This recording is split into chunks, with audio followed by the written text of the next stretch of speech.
Out of all the care homes I've visited, this was the first one I was really welcome to when I was having a look. Both thought, this is the perfect place. Because we'd seen some other ones, some very expensive ones as well, they were nice and all the rest of it. But as I said before, when it was all women here, I thought, that's ideal. So that's really why we chose it. And I think it's been the best thing we did. I'm Alistair McLean, and Muriel, my wife, for 63 years. Muriel's been in here 5 years, and she's quite happy. Yeah, she's well looked after.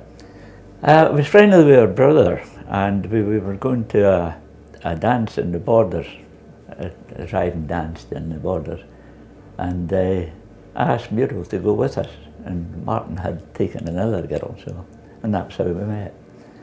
So we've been going a bit since, that was 1954.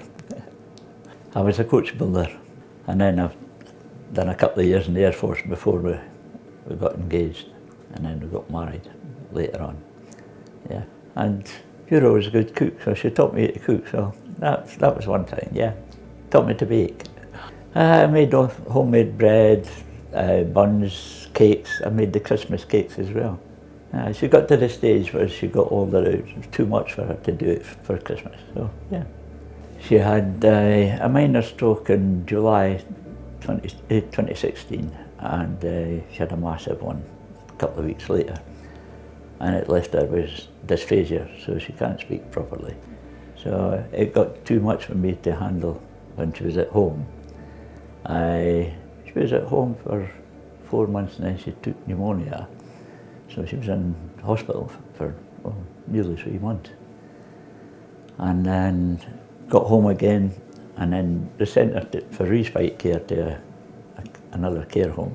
The room that she was in was unbelievable, and she absolutely flipped, and then sent her to another one, and that's where Glenn came down and interviewed her. We saw 2 or 3 places before that, and then we saw this place, and when we saw it was women only, that really appealed to me. And that's why she ended up in here. It was hard, very hard. I promised her that I would come in every day, and so far I've managed it apart from the lockdowns, but I kept in touch with her with Skype and things like that, yeah. I get in more or less when I feel like it, within reason. In fact, when it was her anniversary when she was here, it was a golden anniversary, and they laid on cakes and parties and things like that. So it was nice, aye. We had this big room upstairs, and all the family were here, so that was good. And then Valentine's Day, 2 of the carers threw a lunch for us on Valentine's Day as well, so it was nice. It's made a difference in a lot of ways, because before, when she got frustrated, when she couldn't speak properly, there was, she'd just cry all the time. She occasionally has a turn like that, but not too bad. And if it happens and it gets too bad, I just buzz for a carer and somebody comes up and helps us. But no, they've been very good, yeah. I can't complain.